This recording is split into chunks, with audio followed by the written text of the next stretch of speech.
It is 2 a.m. You are staring at the ceiling, hearing nothing but a heavy sigh in the dark. Your thumb scrolls, opening your banking app, and the blue screen light hits your exhausted face. The balance is low, much lower than you thought. There is that familiar, sharp tightness in your chest. You ask yourself, I grind every single day, making $5,000 a month, so why is my account always empty?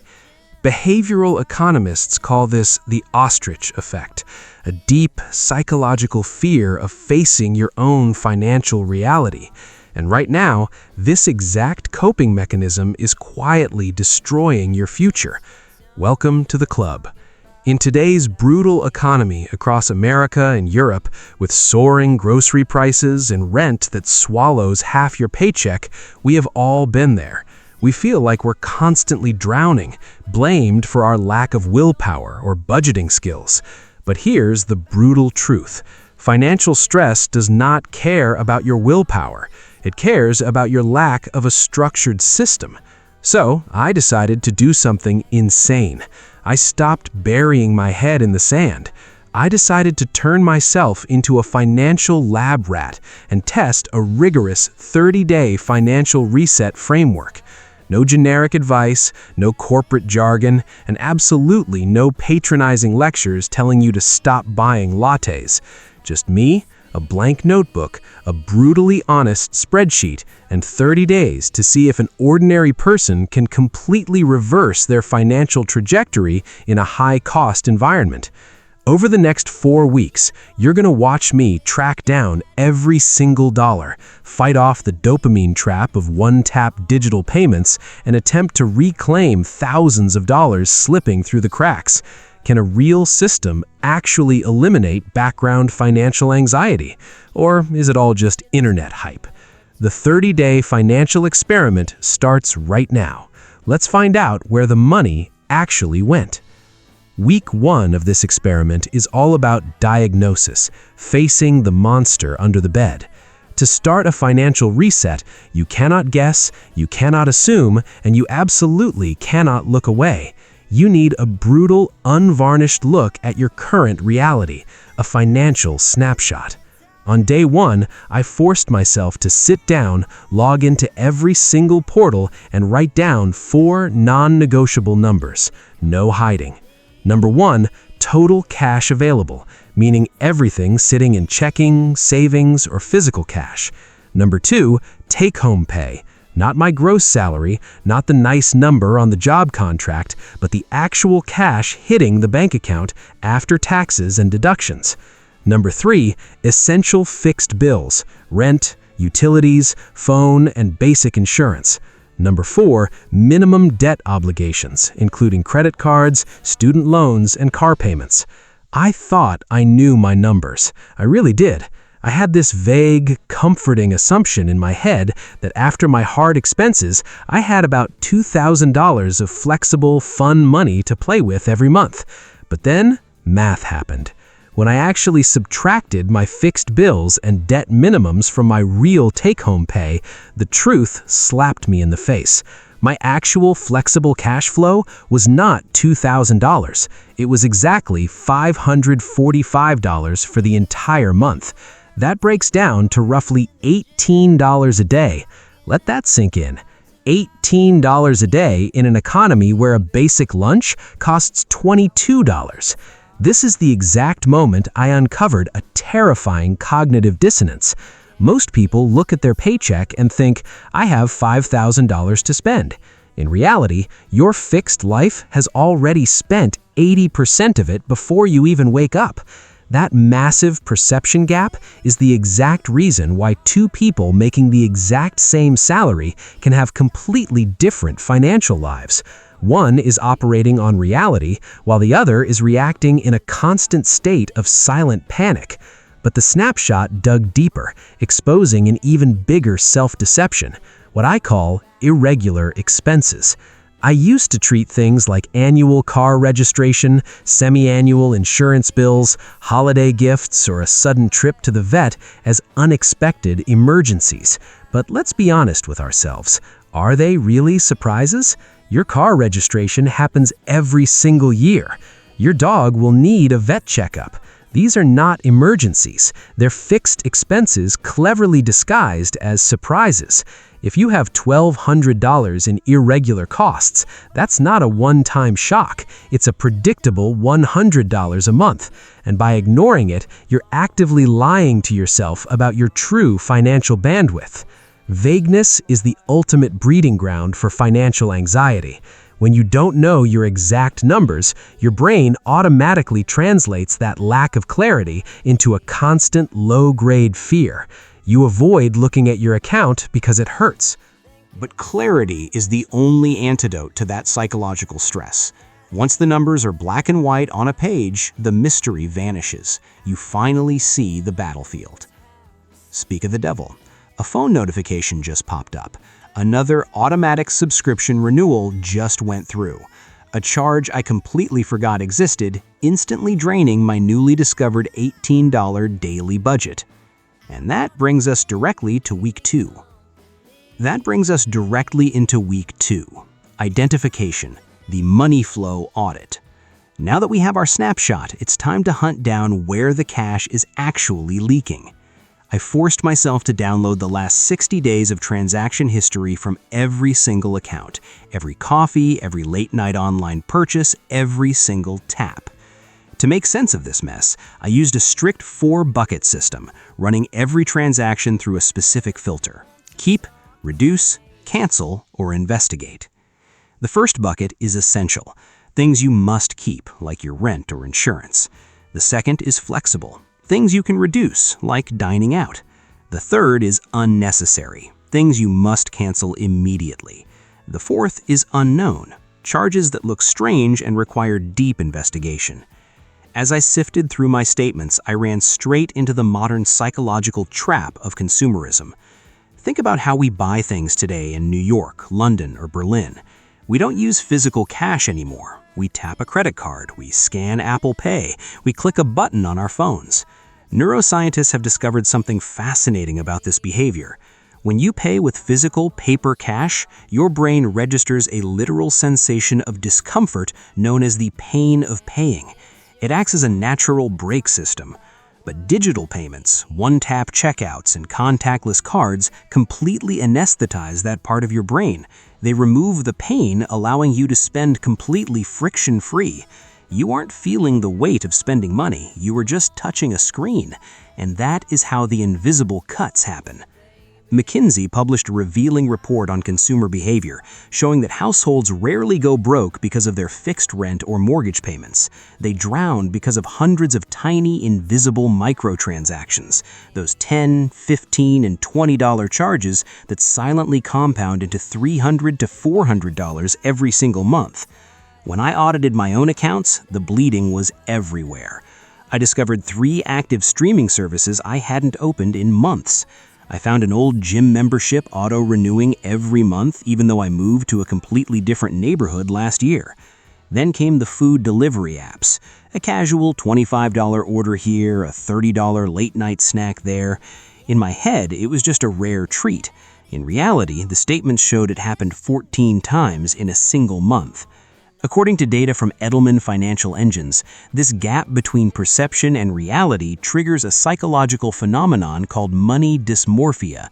We constantly feel an intense, vague anxiety about our financial situation, feeling like we are broke regardless of how much we earn, simply because we have lost track of our patterns. Look, the goal of this audit is not to make you feel miserable. It is not about self-loathing. Shame does not change financial behavior. In fact, feeling ashamed usually makes you want to avoid looking at your bank account even more. The goal here is simple pattern recognition.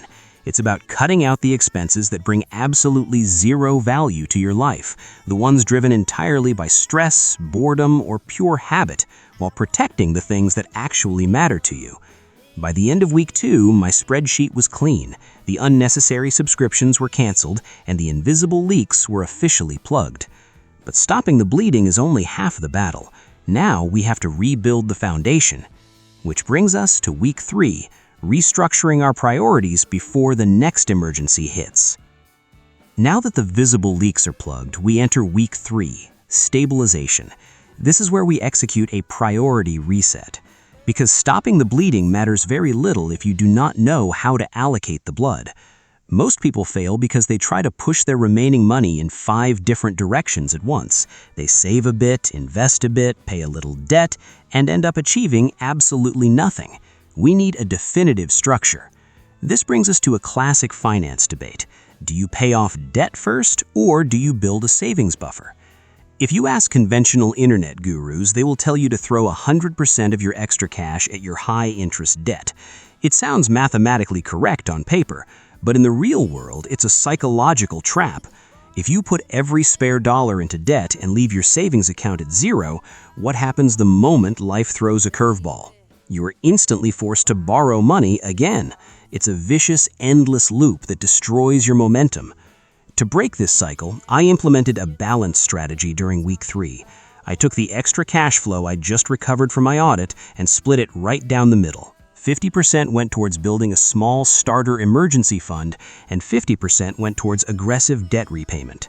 But here's where behavioral science comes into play. If your initial target is to save 6 months of living expenses, your brain looks at that massive number and immediately enters a scarcity mindset. The goal feels so unrealistic, so far out of reach, that your cognitive bandwidth shuts down and you simply give up. You default back to your old spending habits because why even bother? To outsmart my own psychology, I set hyper-focused micro milestones. Not 6 months, not even 3, just $500 first. Once that milestone was hit, the target shifted to $1,000. These are small, highly achievable wins that rewrite your financial identity from someone who is struggling to someone who is actively accumulating stability. And right on to, midway through week 3, reality decided to test the system. My car's alternator completely died on the way home. In the past, this exact situation would have triggered a massive wave of background financial anxiety. It would have meant a frantic call to a credit card company or borrowing money from family, setting my progress back to zero. But this time was different. I didn't panic. Why?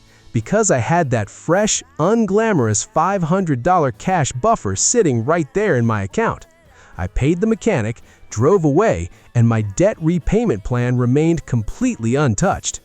This is the ultimate proof of financial fragility.